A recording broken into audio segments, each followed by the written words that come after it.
Senator King. Mr. Secretary, I'm somewhat puzzled. I grew up in Virginia where Robert E. Lee was revered. I think when I was a kid, his birthday was a school holiday. But as I grew older and learned more about American history, I learned that he fit the classic definition of a traitor. He took up arms against his country. He broke his oath as a member of the United States Army, which he took upon entering his career at West Point. Why are you going through these incredible gymnastics, finding current soldiers or other soldiers to rename? And you slipped a minute ago. You said we're returning these bases to their original names. Robert E. Lee, leading general of the Confederacy, Pickett, the other names. Why are you doing this? I don't understand what the motivation is to rename bases for people who took up arms against their country on behalf of slavery. What possible motivation can there be for this? Who is telling you to do this? Who is urging you to do this? Senator, the veterans and service members across the country who have deployed from Fort Bragg or Fort Benning or Fort Hood or Fort Pickett, there's a legacy, there's a connection to those bases and to those places, to what they trained for there, what they did for, and what they came home back to. That matters to them. Ask enough of them, as I do, all the time, before and later. And we recognize the service of those who were put into the replacement. No one's disputing that. I would never dispute that. What we're looking at is erasing history, erasing names, erasing base names that service members are tied to. Talk to people that serve at Bragg. Ask people that serve at Fort Bragg or Fort Benning if they like the fact that the names have been returned. And to a man and to a woman, they will tell you, thank God we're back to Fort Bragg, and thank God we're back. And thankfully, because so many men and women in this country have served, there's a Benning and a Bragg and a Pickett and a Hood has a Silver Star or a Medal of Honor that we could rename the base to because of the limits of what Congress allowed us to do. So this is something we've been proud to do, something that's important for the morale of the Army, and those communities appreciate that we've returned it back to what it was instead of trying to play this game of erasing names. We're not erasing history, Mr. Secretary. We're recognizing history and recognizing that mistakes have been made in this country. The greatest of all was the Civil War, where people took up arms against their country on behalf of the institution of slavery. And to continue the practice of recognizing those people and honoring them by the naming of these bases is, I believe, an insult to the people of the United States. Let me talk about the budget. I don't understand why the budget is coming to us in two pieces. Why not give us an honest base budget instead of putting a piece of it in reconciliation? The Senate floor grew tense as Senator Angus King delivered a sharp rebuke over two highly charged issues: the controversial renaming of military bases and the Biden administration's defense budget strategy.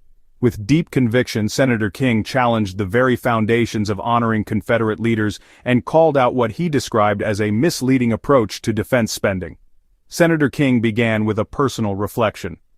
Growing up in Virginia, he remembered Robert E. Lee as a celebrated figure, even a man whose birthday was marked as a holiday. But as he matured and studied history, his view changed dramatically. To King, Lee wasn't a hero, he was a traitor. He had broken his oath to the United States Army and taken up arms against his own country to defend the institution of slavery. With this perspective, King asked the crucial question: why would the U.S. military continue to honor men who fought to divide the nation and uphold slavery by naming bases after them? The response from military leadership was firm. They argued that base names carry deep ties for veterans and service members. Fort Bragg, Fort Benning, and others are not just names. They said they represent the places where soldiers trained, deployed, and came home. To them, renaming bases felt like erasing history, not preserving it. But Senator King pushed back hard. He insisted that honoring Confederate generals was an insult to the country and to those who fought for freedom.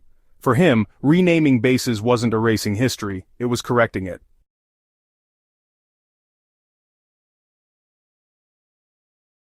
King reminded the committee that the Civil War was the nation's greatest tragedy, where Americans took up arms against their own country. The central cause was clear: slavery. To continue honoring the leaders of that rebellion, King argued, was a mistake that should not persist into the modern era. His words were sharp: to continue the practice of recognizing those people by naming these bases is an insult to the people of the United States.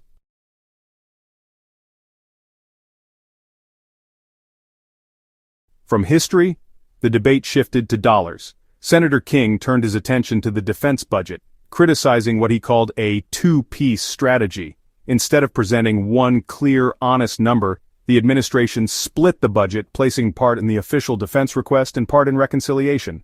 To King, this wasn't transparency. It was misleading. He questioned why the Pentagon couldn't simply present the full budget up front. Splitting it, he warned, in reconciliation. As I understand it, OMB is saying we're going to have a flat defense budget for the next 4 or 5 years. Are we planning reconciliation every year from now on? Why not give us an honest budget, telling us what your priorities are, and then we can consider it. This committee always works in a bipartisan basis on a defense budget. We all want to see some increases in the defense budget, and yet you're giving us this, this fake, here's a piece of the budget, here's another. You're cutting, in the base budget, you're cutting shipbuilding in half and saying, well, we're going to make it up in reconciliation. Are we going to have reconciliation every year, which basically, by the way, puts a significant part, 10 or 15% of the defense budget, in a wholly partisan decision-making process, whereas in the history of this committee, it's always been bipartisan. Why are we doing it this way? Senator, from our view, the budget number 961 meets the requirements and threats that we face. And that's not the number. The number is 892.6. You're adding reconciliation. That's my whole point. Why not give us a base budget of 961 or whatever the right number is, what you consider the right number, and then we can operate and make our decisions. Why do it in this bifurcated way that really is fooling the American people about what the defense budget is? We're not trying to fool anybody, sir. It's 2 bills, 1 budget. We're working with OMB, and we feel very comfortable with the number of $961 billion. Why don't you give us a straight-up budget for the Defense Department? That's my question. Senator, this is a straight-up budget for the Defense Department, and it's a 13% increase over what Joe Biden gave us. It is a two-part defense budget. Part of it is in reconciliation instead of in the budget that's being presented to this committee. This committee only has a partial review of the budget. I don't understand why we can't have an honest, straightforward budget instead of this son of Oko that you're putting over on us. Thank you, Mr. Chairman. If you enjoyed this breakdown, don't forget to like, comment, and hit the subscriber button for more political showdown.